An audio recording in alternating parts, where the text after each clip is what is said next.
Hi welcome to Max kitchen and vlogs. இன்றைக்கி நம்ம பார்க்க போகிறது வந்து ஒரு பேம்பு சிக்கன் பிரியாணி.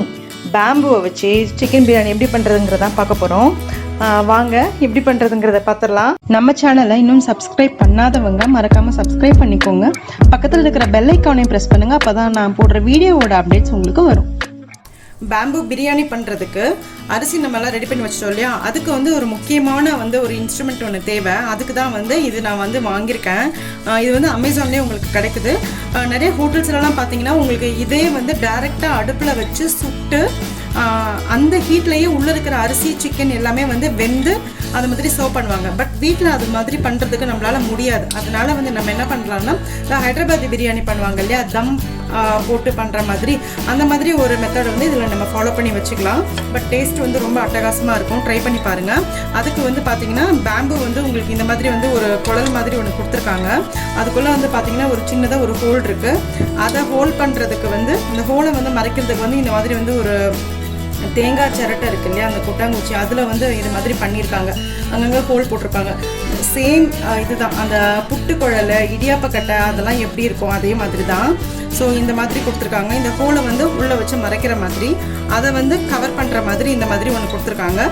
இதை யூஸ் பண்ணி நம்ம வெளியே எடுக்கிற மாதிரி கொடுத்துருக்காங்க. ஸோ இதை பேஸ் பண்ணி தான் நம்ம இன்றைக்கி இந்த பேம்பு பிரியாணி பண்ண போகிறோம். ஒரு லேயர் அரிசி போட்டுக்கணும் உள்ள. ஃபஸ்ட்டு இந்த நல்லா வாஷ் பண்ணிவிட்டு நான் ட்ரை பண்ணி வச்சுருக்கேன். அதில் இந்த உள்ள ஒரு அந்த கொட்டாங்குச்சி மாதிரி கொடுத்துருக்காங்க இல்லையா, அந்த சிப்பி மாதிரி கொடுத்துருக்காங்கல்ல, ஹோல் ஹோலாக போட்டு அதை எடுத்து உள்ளே போட்டுட்டு அதுக்கு மேலே அரிசி, அதுக்கப்புறமா கொஞ்சம் நம்ம வேக வச்சுருக்க அரிசி இல்லையா, 90% குக்கான அரிசி, கொஞ்சம் சிக்கன் கிரேவி, கொஞ்சம் மறுபடியும் ரைஸு, கொஞ்சம் கிரேவி, அந்த மாதிரி போட்டு நம்ம மூடி வச்சு குக்கரில், அப்படி இல்லாட்டினா இந்த புட்டுக்குழல் இருக்கு இல்லையா, அந்த மாதிரி இடத்துல கீழே உங்களுக்கு இந்த மாதிரி ஹோல் இருக்கும். இந்த ஹோலை இந்த ஹோலில் அந்த விசிலோட, அந்த குக்கரோட அந்த நாப் இருக்குல்ல, அந்த விசில் வர நாபை அந்த இடத்துல இதை மாட்டிட்டோம்னா அந்த ஸ்டீமில் இந்த பேம்பு பிரியாணிக்கு உள்ளே இருக்கிற இந்த எல்லா ரைஸும் சிக்கனும் உங்களுக்கு குக்காக ஆரம்பிக்கும்.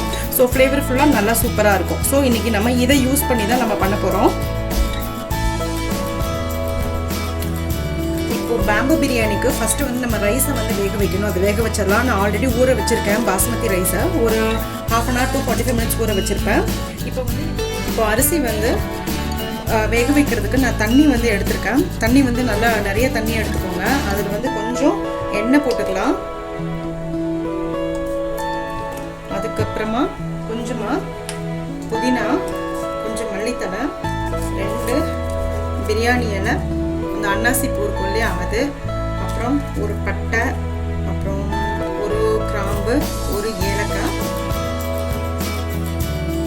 உப்பு. ஸோ இது நல்லா கொதிக்கட்டும். அதுக்கப்புறமா நம்ம அந்த அரிசியை போட்டு ஒரு 90% குக் ஆகிற முடியும் நம்ம வேக வைக்க போகிறோம். இப்போ இது நல்லா கொதிக்குது. இந்த டைமில் நம்ம ஊற வச்சிருக்க அரிசியை போட்டுக்கலாம்.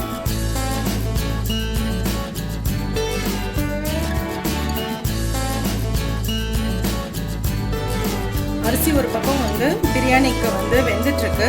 இன்னொரு பக்கம் நான் ஒரு கடாய் வச்சுருக்கேன். ஏன்னா சிக்கன் நம்ம கொஞ்சம் கிரேவி மாதிரி பண்ணணும் இல்லையா, அதுக்காக கொஞ்சம் எண்ணெய், கொஞ்சம் நெய்.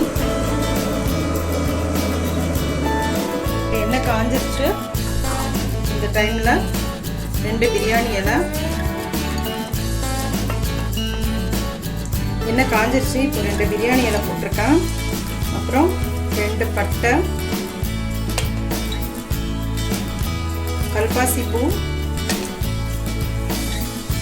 2 ஏலக்காய், ஒரு பெரிய ஏலக்காய், மராட்டி மொக்கு 1 போட்டு இதை நல்லா ஃப்ரை பண்ணிக்கலாம். வெங்காயம்,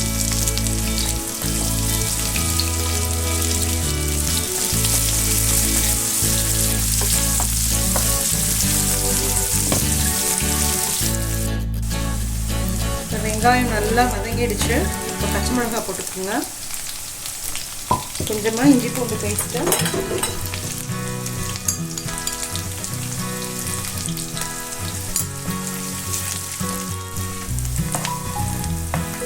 இஞ்சி பூண்டு பேஸ்ட் ரா ஸ்மெல் போனதுக்கப்புறமா ஒரு வெட்டி வச்சுருக்க வெட்டி வச்சுருக்க தக்காளி ஆகுது.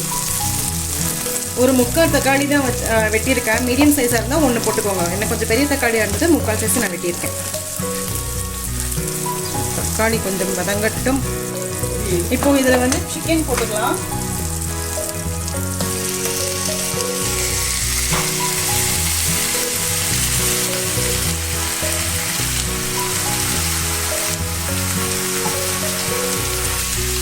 மிளகாத்தூள் ஒரு 3/4 டீஸ்பூன் மிளகாத்தூள் போட்டிருப்பேன். ஒரு டீஸ்பூன் தனியாத்தூள், பிரியாணி பொடி ஒரு 3/4 டீஸ்பூன். பிரியாணி பொடி இன்கேஸ் இல்லாட்டினா நீங்கள் கரம் மசாலா கூட யூஸ் பண்ணிக்கலாம்.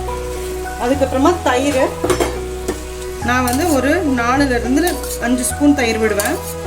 ஏன்னா நான் தக்காளி கம்மியாக யூஸ் பண்ணுறதுனால. சிக்கனுக்கு தேவையான உப்பு, ஏன்னா நம்ம ஆல்ரெடி அரிசியில் வந்து உப்பு போட்டிருக்கோம், அதனால் பார்த்துட்டு உப்பு போட்டுக்கோங்க. ஸோ இது நல்லா மிக்ஸ் பண்ணி விட்டுட்டு இந்த சிக்கன் கொஞ்சம் வேகட்டும். அதுக்கப்புறமா நம்ம புதினா மல்லித்தலை போட்டுக்கலாம். இப்போ இது நல்லா வெந்துட்டுருக்கு. இந்த டைமில் கொஞ்சமாக புதினா தலை போட்டு நல்லா ஒரு தடவை மிக்ஸ் பண்ணிக்கலாம். மிக்ஸ் பண்ணிவிட்டு இதை மூடி வச்சுருங்க. ஸோ சிக்கன் வந்து கொஞ்சம் குக் ஆக ஆரம்பிக்கும். ஒரு 7 மினிட்ஸில் சிக்கனும் உங்களுக்கு குக் ஆகும். பார்த்தீங்கன்னா நம்ம வந்து பேம்பு பிரியாணி பண்ணுறதுக்கு உண்டான எல்லாமே ரெடி பண்ணியாச்சு. அரிசி வந்து பாருங்கள், இந்த மாதிரி உதிரியாக வந்து வேக வச்சு எடுத்தாச்சு. 90% அரிசி வந்து குக் ஆகிடுச்சு. அடுத்து வந்து பார்த்திங்கன்னா சிக்கன் வந்து நம்ம ரெடி பண்ணி வச்சுருக்கோம். ஸோ இது வந்து கொஞ்சமாக குங்குமப்பூ வந்து நான் தண்ணியில் கொஞ்சம் ஜாஸ்தி தண்ணி கொஞ்சமாக பால் விட்டு நான் கரைச்சி வச்சுருக்கேன். ஏன்னா எங்களுக்கு அந்தளவுக்கு வந்து பால் வந்து பிரியாணியில் போடுறது அவ்வளோவா பிடிக்காது. அதனால் நான் பால் வந்து கொஞ்சமாக ஊற்றிருக்கேன். ஒரு சின்ன ஃப்ளேவருக்காக கொஞ்சமாக குங்குமப்பூ போட்டிருக்கேன். அப்புறம் வாழை இலை எடுத்து வச்சுருக்கேன். எதுக்குன்னா அந்த தம்மை வந்து வெளியே ஸ்டீம் வந்து போயிடாமல் இருக்கிறதுக்காக வாழை இலை எடுத்து வச்சுருக்கேன். ஸோ இப்போ எப்படி அசம்பிள் பண்ணிடலாம் அப்படிங்கிறத பார்த்துடலாம்.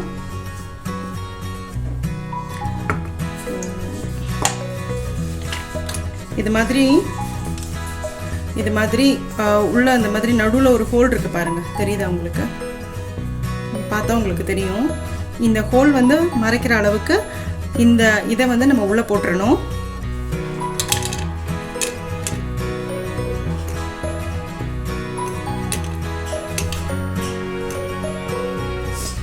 இப்போ இது போட்டாச்சு. இதுக்கப்புறமா கொஞ்சமாக ஃபஸ்ட்டு வந்து சிக்கன் போடக்கூடாது, ஏன்னா அந்த ஜூஸ் வந்து அப்படியே இறங்கி வெளியே வந்துடும். இது நம்ம ரைஸில் போடும்போது அதுக்கு மேலே சிக்கன் போடும்போது அந்த ஜூஸ் வந்து ரைஸில் தான் இறங்கும்போது உங்களுக்கு ஃப்ளேவர் வந்து இன்னும் ரொம்ப நல்லா கிடைக்கும். ஸோ ஃபஸ்ட்டு வந்து நம்ம அரிசி போட்டுக்கலாம்.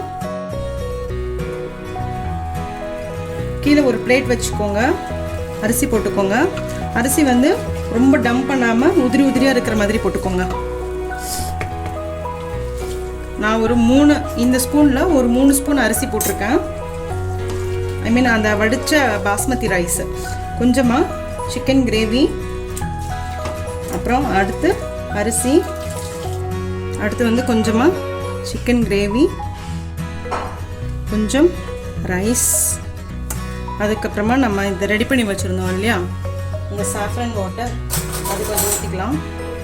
உங்களுக்கு ஃப்ளேவருக்கு பிரியாணி வாட்டர் தனியாக கிடைக்கும், அந்த கேவ்ரா வாட்டர் அந்த மாதிரிலாம் சொல்லுவாங்க இல்லையா, அது கூட நீங்கள் போட்டுக்கலாம். பைனாப்பிள் எசன்ஸ் போட்டுக்கலாம் அதில், அதுவும் நல்லாயிருக்கும். அப்புறம் இந்த ஸ்டீம் வந்து வெளியே போகாமல் உள்ளேயே நல்லா குக் ஆகிறதுக்கு வாழை இலை நான் வந்து க்ளீன் பண்ணி வச்சுருக்கேன். அந்த வாழை இலையை சும்மா இது வந்து அடைக்கிற அளவுக்கு போட்டுக்கலாம். இந்த மாதிரி போட்டுட்டு இதை க்ளோஸ் பண்ணிடலாம். க்ளோஸ் பண்ணிட்டா முடிஞ்சது. பேம்பு பிரியாணிக்கு உண்டான ஸ்டஃபிங் ரெடி பண்ணியாச்சு. இப்போ வந்து இதை வந்து குக்கரில் நான் தண்ணி வச்சுருக்கேன். இப்போ பார்த்தீங்கன்னா உங்களுக்கு ஸ்டீம் வர ஆரம்பிச்சிடுச்சு.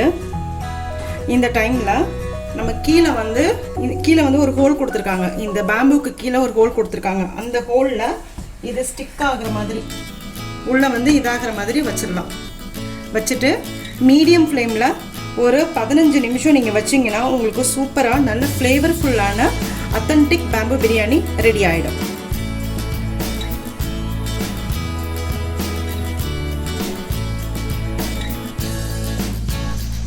இப்போ பேம்பு பிரியாணி ரெடி ஆகிடுச்சு. இதை நம்ம எடுத்துடலாம். நான் வந்து குக்கரை வந்து ஆஃப் பண்ணிவிட்டு அந்த குக்கர் விசில் அந்த கம்ப்ளீட்டாக அந்த ஸ்டீம் போகிற முடியே விட்டுருங்க, அதுக்கப்புறமா எடுங்க. ஸோ இப்போ திறந்து பார்க்கலாம். பண்ணிடலாமா? பயமாக இருக்குது. அவ்வளோதான், பேம்பு பிரியாணி வந்து ரெடி ஆகிடுச்சு சாப்பிட்றதுக்கு. செமையாக இருக்கும். வீட்டில் கண்டிப்பாக நீங்களும் ட்ரை பண்ணி பாருங்கள். பார்த்துட்டு எனக்கு எப்படி இருக்குன்னு சொல்லி மறக்காமல் எனக்கு கமெண்ட் பண்ணுங்கள், ஃபோட்டோவும் அனுப்புங்க. பார்த்தீங்கன்னா உங்களுக்கு தெரியும் சாப்பாடு எவ்வளோ அழகாக உதிரியாக நல்லா பொலப்பலான வெந்திருக்குன்ட்டு. இப்படி ஒன்று ஒட்டாமல் இருக்க அரிசி. ஒரு நல்ல தம் பிரியாணி பேம்பூவில் வச்சு நம்ம பண்ணும்போது ஃப்ளேவரும் சரி டேஸ்ட்டும் சரி ரொம்ப அட்டகாசமாக இருக்கும். வீட்டில் நீங்கள் கண்டிப்பாக ட்ரை பண்ணி பாருங்கள். இப்போ பாருங்கள் ஒரு அரிசியும் எவ்வளோ நீளமாக இருக்குன்னு சொல்லிட்டு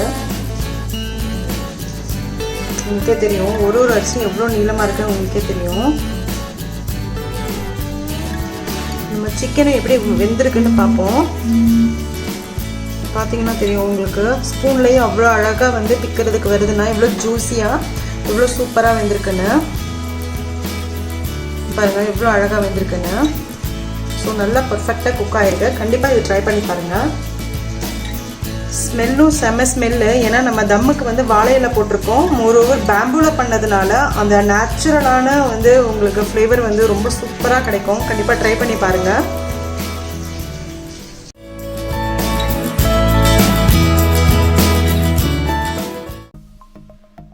சப்ஸ்கிரைப் பண்ணுங்கள், மறக்காமல் பெல் ஐக்கானை ப்ரெஸ் பண்ணுங்கள். அப்போ தான் நான் போடுற வீடியோஸோட அப்டேட்ஸ் உங்களுக்கு வரும். லைக் பண்ணுங்கள், கமெண்ட் பண்ணுங்கள், ஃப்ரெண்ட்ஸோடு ஷேர் பண்ணுங்கள். தேங்க்யூ.